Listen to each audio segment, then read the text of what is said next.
تو ہمیں چاہیے کہ ہم سنتوں کو اپنائیں. اب یہاں پر دیکھیے بہت سارے لوگوں کو یہ پتہ چل گیا ہے کہ بھائی ہمیں زندگی سنت کے مطابق گزارنی ہے, تو پھر انہوں نے اپنی زندگی کو کنورٹ کیا, بدل دیا, تبدیل کر دیا, کوشش کی. چہرے پہ سنت کے مطابق داڑھی سجا لی, سر پہ ٹوپی آ گئی, لباس پہن لیے, اسلامی لباس پہن لیے, نمازوں کی پابندی کرنے لگے, کچھ دین بھی سیکھا, نمازیں بھی پڑھنے لگے, خیرات صدقات مسجدوں میں مدارسوں میں تعاون بھی کرنے لگے. تو کیا اتنا ہی کافی ہے ایمان کے لیے؟ یہ سوچنے والی بات ہے, اور اس دھوکے سے نکلنا ضروری ہے. بہت سارے لوگوں نے یہی سمجھ لیا ہے کہ داڑھی ٹوپی رکھ لو, کرتا پیجامہ پہن لو, وقت ملا تو نماز پڑھ لو, پھر کوئی آیا مانگنے والا تو صدقہ خیرات کر دو, ہو گیا ہم مسلمان بن گئے, اسی کا نام مسلمان ہے. ایسا ہے؟ شمع رسالت کی پروانوں, دھوکے میں ہیں آپ. اس سے نکلنے کی ضرورت ہے. یہ کافی نہیں ہے اتنا کرنا. نمازیں پڑھنا, روزے رکھنا, حج کرنا, زکات دینا, صدقات و خیرات کر لینا اتنا کافی نہیں ہے. بلکہ قرآن سے پوچھو ایمان والا ہے کون؟ اور یہ سب کرنے کے بعد بھی پھر بھی ایمان نہیں ہوتا مکمل, تو پھر کیا وجہ ہے؟ آپ کو دور نہیں لے جاتا میں. قرآن شریف کے اندر سورہ بقرہ شریف ہے, دوسری سورت ہے, اس کے اندر ان لوگوں کا ذکر کیا گیا, ان لوگوں کو یہ کہا گیا کہ وہ لوگ ایمان والے نہیں ہیں. کون لوگ تھے وہ لوگ؟ اللہ اکبر, وہ لوگ جو نبی کریم صلی اللہ علیہ وسلم کے پیچھے نماز پڑھ رہے تھے. سیدنا صدیق اکبر رضی اللہ تعالیٰ عنہ, حضرت فاروق اعظم رضی اللہ تعالیٰ کے بغل میں کھڑے ہو کے نماز پڑھتے تھے. صدیق اکبر رضی اللہ تعالیٰ کے ساتھ ساتھ تمام صحابہ کرام, حضرت طلحہ, حضرت زبیر, حضرت سعد, حضرت سعید رضوان اللہ تعالیٰ عنہ اجمعین کے ساتھ میں, مولا کائنات کے ساتھ میں, عثمان غنی رضی اللہ تعالیٰ کے ساتھ میں شرکت کیا کرتے تھے, محفلوں میں بیٹھا کرتے تھے, نمازیں پڑھا کرتے تھے, ذکر و اذکار کیا کرتے تھے. نماز میں بھی کوئی شک نہیں تھا. ظاہر اتنا ڈیکوریٹ کیا ہوا تھا کہ آپ شک ہی نہیں کر سکتے کہ یہ مسلمان نہیں ہے. ظاہر اعمال اتنے مضبوط تھے کہ آپ شک ہی نہیں کر سکتے کہ ایمان والے نہیں. مگر اللہ قرآن میں فرماتا ہے کہ اللہ اکبر. آپ دیکھیے سورہ بقرہ شریف کی یہ 8ویں آیت ہے, اس کے اندر اللہ فرماتا ہے بسم اللہ الرحمن الرحیم, وَمِنَ النَّاسِ مَن يَقُولُ آمنا باللہ وبالیوم الآخر وما ہم بمؤمنین.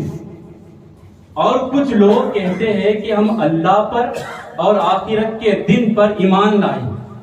اور کچھ لوگ کہتے ہیں کہ ہم اللہ پر اور آخرت کے دن پر ایمان لائے. مگر اللہ کیا کہتا ہے؟ حالانکہ وہ ایمان والے نہیں. کون لوگ ایمان والے نہیں؟ جو نبی کریم صلی اللہ علیہ وسلم کے ساتھ نماز پڑھ رہے ہیں, نماز کا انکار نہیں ہے, ظاہری عبادت کا ایسا ڈیکوریٹ کیا ہوا ہے کہ آپ شک ہی نہیں کر سکتے. مگر اللہ کہتا ہے وہ ایمان والے نہیں. مالک جو داڑھی رکھے, جو ٹوپی پہنے, کرتا پیجامہ پہنے, نمازوں کی پابندی کرے, روزے کا اس کو انکار نہیں ہے, حج کا انکار نہیں ہے, تمام ارکان عمل کر رہا ہے, پھر وہ ایمان والا کیوں نہیں؟ کون ایمان والا ہے؟ پھر سوال پیدا ہوتا ہے.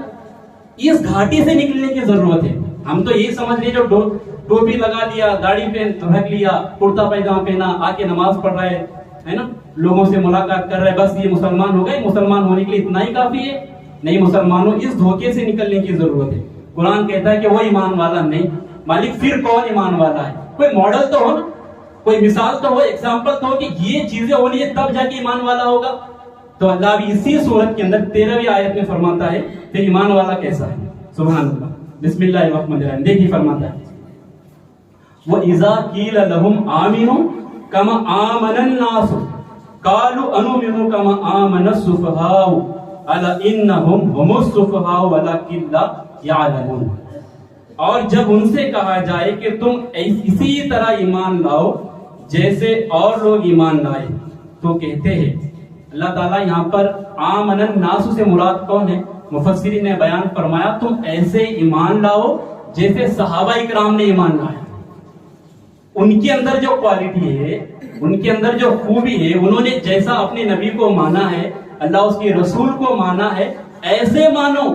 صرف نماز پڑھنے سے, روزہ رکھنے سے, حج کرنے سے اور دیگر ارکان ادا کرنے سے تم مسلمان نہیں ہو سکتے. کیا کرے, کیا ایگزامپل ہے, ماڈل کیا ہے؟ کہا جیسے صحابہ نے. بلکہ مفسرین نے کما آمن الناس کے تحت یہ لکھا ہوا ہے کہ صحابہ اکرام اور ان کے بعد جو ان کی اتباع کرنے والے ہیں ان کے جیسا ایمان لاؤ تو پھر تم ایمان والے. اب آپ کو میں تھوڑا سا یہاں پر سمجھاتا ہوں. صحابہ اکرام ایمان لائے، ان کے ساتھ جو یہ آیت نازل ہوئی منافقوں کے حوالے سے، اس کا جو بیک گراؤنڈ ہے آیت کا، منافقوں کے حوالے سے، وہ بھی نماز پڑھتے، وہ بھی روزہ رکھتے، ظاہر بہت ڈیکوریٹ تھا ان کا، سب کچھ مزین تھا، مگر وہ ایمان والے نہیں ہو سکے. اور صحابہ اکرام ایمان کی ان کو دلیل بنا دی گئی کہ ایسا ایمان ہونا چاہیے، ماڈل پیش کیا گیا. کیا تبدیلیاں تھی ان میں اور ان میں، کیا فرق تھا، ڈیفرنس کیا تھا، اس کو سمجھنے کی کوشش کیجیے گا. ڈیفرنس یہ تھا کہ صحابہ اکرام سرکار صلی اللہ علیہ وسلم کے حکم کو بھی مانتے تھے اور ان کی مرضی کو بھی سمجھتے تھے. یہ جو آیت مقدسہ ہے قل ان کنتم تحبون اللہ فاتبعونی یحببکم اللہ، کہ میں وہ آپ فرما دیجئے کہ اگر کوئی اللہ کو راضی کرنا چاہتا ہے وہ آپ کی اتباع کرے. اطاعت اور اتباع میں فرق بیان کیا گیا. اطاعت اس کو کہتے ہیں، یعنی اس کا معنی ہوتا ہے فرما برداری. اتباع کا معنی بھی فرما برداری ہی ہے. فرق یہ ہے کہ فرما برداری کے ساتھ ساتھ محبوب کی مرضی کو بھی پہچانے. اطاعت یہ ہے کہ حکم دو، آرڈر دو تو آپ اس کو عمل کریں، اطاعت ہوگی. آرڈر کے بغیر سمجھ لیے کہ یہ آرڈر آنے والا ہے، یہ آئے گا بھی نہیں مگر اس سے عمل سے محبوب خوش ہونے والا ہے، اس کو اتباع کہتے ہیں. اور صحابہ اکرام کی زندگی ایسی سرکار کے حکم سے پہلے ہی. اب دیکھیے کیسا ایمان لانا ہے، جیسے صحابہ نے لایا ویسا ایمان لانا. صحابہ کا ایمان کیسا تھا؟ آپ نے پچھلی مرتبہ بھی سنا، سرکار سے ان کی بے حد محبت، وارثگی، تعلق، سب کچھ سرکار صلی اللہ علیہ وسلم کو مانا ہوا تھا. ایسے محبت کیا کرتے تھے، ایسے محبت کیا کرتے تھے کہ سرکار جب کلی فرماتے نا تو پانی کو زمین پہ گرنے نہیں دیتے. صحابہ اکرام پانی کو اپنے چلو میں لے کر پی لیا کرتے، چہرے پہ لگا لیتے، سر پہ ڈال لیا کرتے. اللہ فرماتے ایسی محبت ہو، ایسا ایمان ہو. جو منافق تھے، جو نمازیں پڑھے، سب کچھ کرتے تھے، انہیں یہ اچھا نہیں لگتا تھا، انہیں یہ اچھا نہیں لگتا تھا. وہ اس طرح عمل نہیں کرتے جیسے صحابہ کر رہے ہیں، بلکہ اپنے آقا کو ہر بات بتاتے. میرے آقا تھکار کے تھوک دیتے نا، اپنی لعاب دہن کو بھی صحابہ گرنے نہیں دیا کرتے.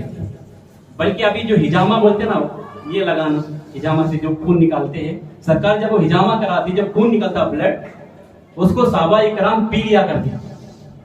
جبکہ شریعت کے اندر یہ ہے کہ ہمارا جو خون ہے نا، ہمارا خون یہ ناپاک ہوتا ہے، اس کو ہم پی نہیں سکتے. مگر صحابہ اکرام پیتے تھے، کیوں؟ یہ جانتے تھے کہ نبی کا خون ہے خون، مگر ہماری طرح نہیں ہے، وہ ہماری طرح خون نہیں. اور جب انہوں نے پیا تو سرکار نے کیا فرمایا؟ میرا خون جس کے پیٹ میں گیا اس کے لیے جہنم کی آگ حرام ہے. اس کو ماننا کہتے ہیں. ایسا ایمان لاؤ جیسے صحابہ نے لایا. کسی کی ہمت ہے کہ بھائی باضابطہ ہمارے سوسائٹی میں لکھا ہوتا ہے ڈونٹ سپٹ، یہاں پہ تھوکنا منع ہے، مت تھوکو. کیوں؟ تمہارے تھوک سے وائرس پھیلتا ہے، بیماریاں پھیل رہے، مت تھوکا کرو آپ. مگر میرے آقا کی شان یہ کہ جب میرے آقا تھوکتے تھکار کے، صحابہ اکرام لے لیا کرتے تھے اسے. بلکہ معاملہ تو ایسا تھا کہ جنگ کے موقع پر کئی صحابہ کا ایسا بہت سارے واقعات آتے ہیں. ایک صحابی کی جنگ کے موقع پر آگ نکل گئی. آگ نکلنے کے بعد انہوں نے کیا کیا پتا ہے؟ آگ پکڑ کے سرکار کی بارگاہ میں حاضر ہوئے، کہا یا رسول اللہ صلی اللہ علیہ وسلم میری آگ نکل گئی ہے، کیا کروں؟ میرے آقا نے کہا جا طبیب کے پاس دکھا دے. نہیں، میرے آقا نے انہیں بلایا قریب، اپنا لعاب دہن تھوک شریف نکالا، اس آگ کے دائرے پہ لگایا، آگ کو فٹ کر دیا. اس کے بعد کیا ہوا؟ وہ کہتے ہیں میری آگ ایسی سلامت ہو گئی، ایسی نظر آنے لگ گئی، پہلے سے زیادہ اچھی ہو اور پہلے سے زیادہ تیز ہوگی میری نظریں. ایک صحابی کا بازو کٹ گیا تھا جنگ کے دوران، لڑتے لڑتے بازو لٹک رہا تھا. آپ نے کیا کیا؟ جب لٹک رہا تو بار بار بیچ میں آ رہا تھا. جذبہ دیکھیے اللہ کی راہ میں قربان ہونے کا. جب یہ لٹک رہا تھا نا، آپ نے اپنے پنجے کو پیر میں دبایا اور کھینچ کے الگ کر دیا اس کو، کیونکہ یہ بیچ میں آ رہا تھا، لٹک رہا تھا، کھل کے لڑ نہیں پا رہے تھے، ایک ہی ہاتھ سے لڑتے رہے. جب وہ الگ کر دیا تو ہاتھ لے کے سرکار کی بارگاہ میں حاضر ہوئے، کہا یا رسول اللہ بازو کٹ گیا ہے. میرے آقا نے اپنے لعاب دہن کو لگا کر ہاتھ کو فٹ کر دیا. وہ کہتے ہیں پہلے سے زیادہ مضبوط ہو گیا، لگتا ہی نہیں تھا کہ کبھی میرا ہاتھ کٹا. یہ شان ہمارے آقا کی ہے. تو ایسا مانو جیسے صحابہ